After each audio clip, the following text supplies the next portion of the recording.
Hi everyone. I'm excited to be here today to talk to you about some of the miracle stories that are happening right here in our own city, in our own state, every day. My name is Tony Kausha, and the title of our show is Tony's 50,000 Coincidence Miracles. Please note, this show is not about religion, and we're not trying to change anyone's religion, and we're not trying to get you to join any religion. It's just about miracle stories. I don't know of any religion on the planet that doesn't talk about miracles. That's why religions begin, because they have something that's telling them there's really a God. But we're not going to get into that. We're going to just talk about miracles and leave the decisions about all that up to you. So we don't care what religion you are. We just want to talk about miracles. If you are an atheist, I think you'll enjoy the program as well, although I can't guarantee you'll remain an atheist very long after you hear many convincing stories, coincidence kinds of stories about miracles.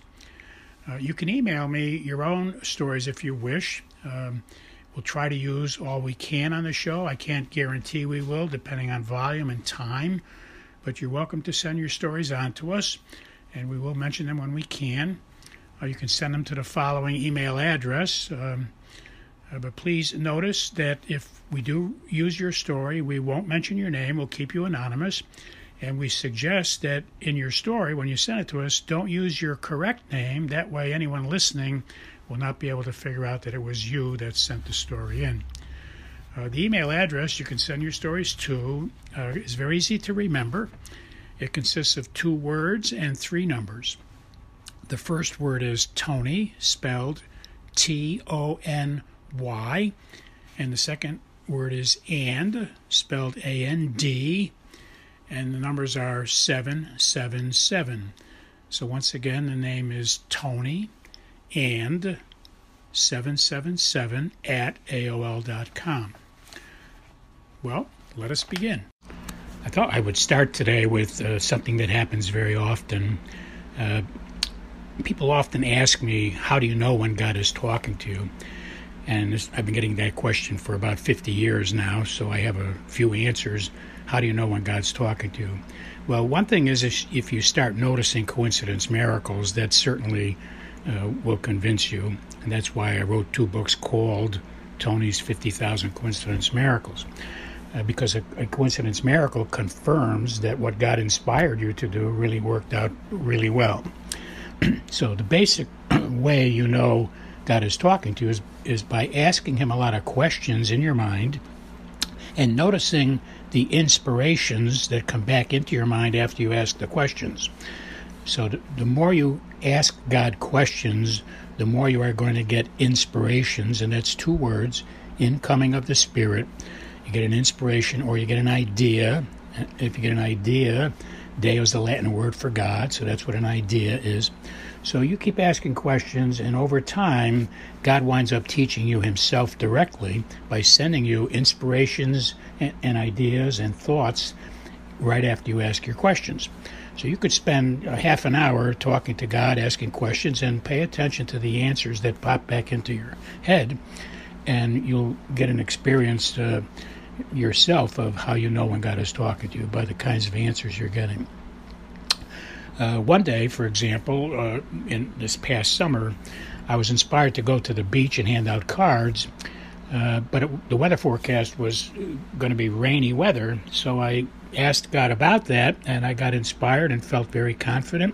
And that's another thing that happens. God convinces you. If you talk to God for, let's say you talk to God for a whole year, you start noticing the sensations and the feelings and the certitude that comes over you when God is really talking to you. So you have a feeling of the presence of God when he's talking to you. And the more you talk to him, the more you'll notice this feeling. So I felt inspired that God was telling me, go to the beach, trust me, there's people there that need to hear the message and get your cards. So I went, even though the forecast was for bad weather.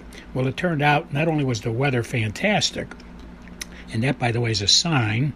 You see, God said, go anyway, and now that the weather was fine, that indicates that God was really telling me to go in spite of the weather forecast. But what happened next was I met so many people that day who had a craving. They really asked a lot of questions. They had a craving for wanting to be able to talk to God, certainly. I mean, everybody on the planet, if they believe that God talks to people, they're going to want a piece of that action, right? I mean, if God's talking to everybody but you, you want to know why he's not talking to you. So these people, and they were primarily college-level people. They had just gotten out of college for the summer. They were celebrating. There were a lot of college-level people there, the age groups like 20 to 25. But they asked a lot of questions. They wanted to know things. How do you know when God's talking to you? How can you be sure? And basically, I tell them things like I talk about on the shows here every week. We've got 10,000 saints, lives of 10,000 saints are on the internet. You can Google any saint's life you want, and you read a little blurb about a saint, and you get the gist of how they talk to God, and they get inspired. I told them how you can get convinced that God is talking to you by what I just said a minute ago. The things he puts in your head actually turn out to be wonderful and splendid results, and that's clearly a sign. And you asked them what to do, and you did it. Like I went to the beach in spite of the weather forecast. Handed out a lot of cards and got to a lot of people who wanted to know about God. And how to be sure? Well, you can read in the Bible, the book of Judges, chapter 6. So if you read in the Bible, book of Judges, chapter 6 through 9, you get a clear picture of how you know when God is talking to you. So you see, I'm giving all this information to people for free. I don't tell them what religion to have to join. My role in life is to help people find that they can talk to God, and God, in fact, does inspire us because he wants to talk to every single person on the planet. And he's encouraging me to keep doing this. And that's because, as I keep saying, God wants to be able to talk to every single person on the planet. He gave us free will, so he doesn't interrupt people. He doesn't barge in on your day. He wants everybody to talk to him. So if you start talking to him, he will respond. And that's how simple it is. He's waiting for every single person. And you have the presence of God with you. Each person has God totally present to them. It's like he's duplicated himself, replicated himself, and he's created 7 billion copies of himself, and each person has their own presence of God to talk to, a personal friend all day long. So you keep asking him questions. That's what he's there for. Ever since the Garden of Eden, he's been the source of wisdom for people who ask him questions. He answers their question. The best and simplest answer I can give people is give them our website. And if you give them our website, there's so much free information on our website that people can't miss. They can listen to everything they want to for free, and they won't need to listen to very many things. There's a YouTube presentation on there that's very convincing. So please tell people, here's our website. It's wcatradio.com/miracles/ Again, wcatradio.com/miracles/ and put the normal www in front of that. So one more time, wcatradio.com/miracles/. Or just tell people to Google the title of our book, which is Tony's 50,000 Coincidence Miracles, and you write out the 50,000 with all the zeros.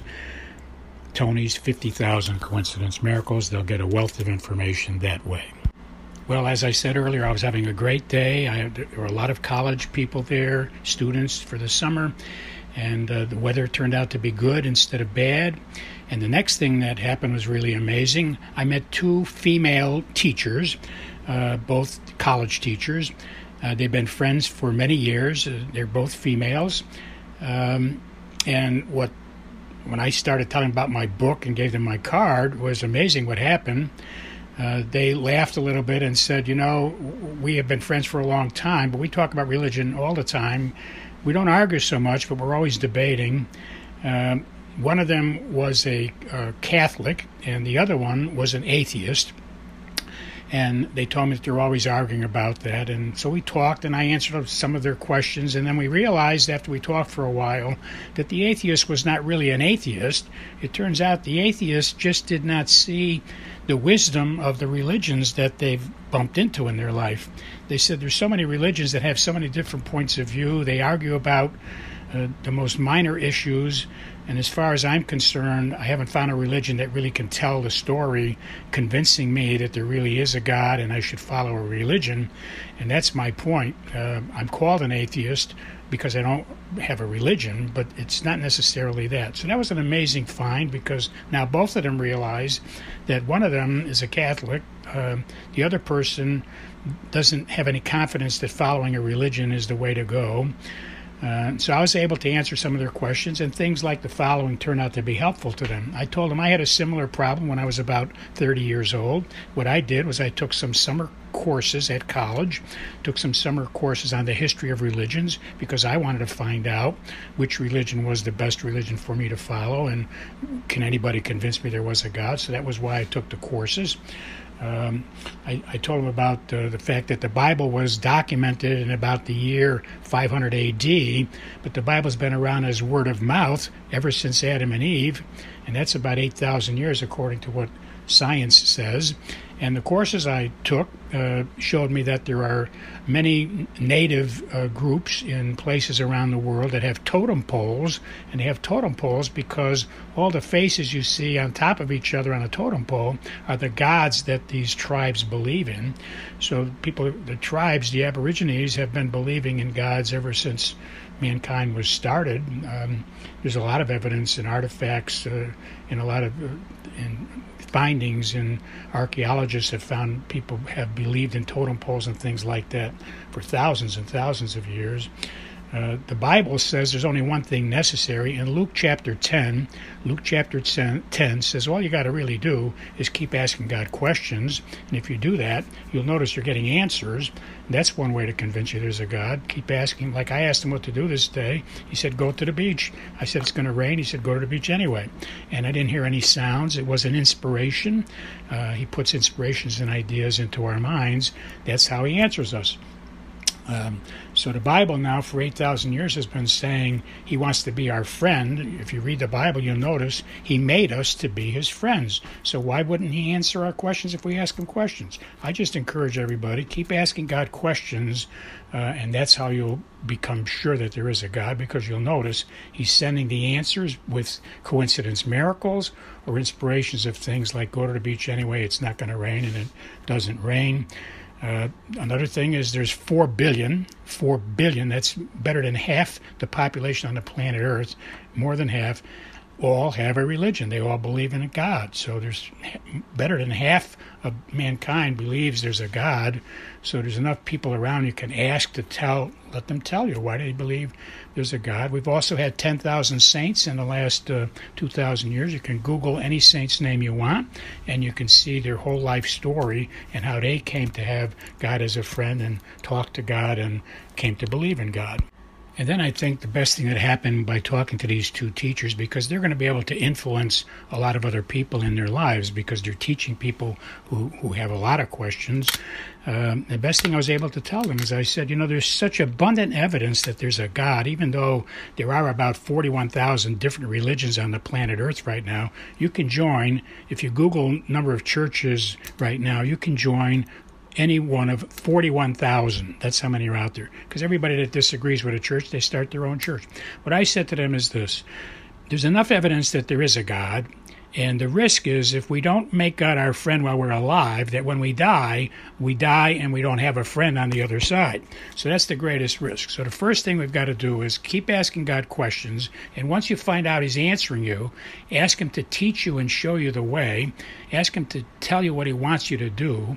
That way, when you die, you'll have a friend on the other side.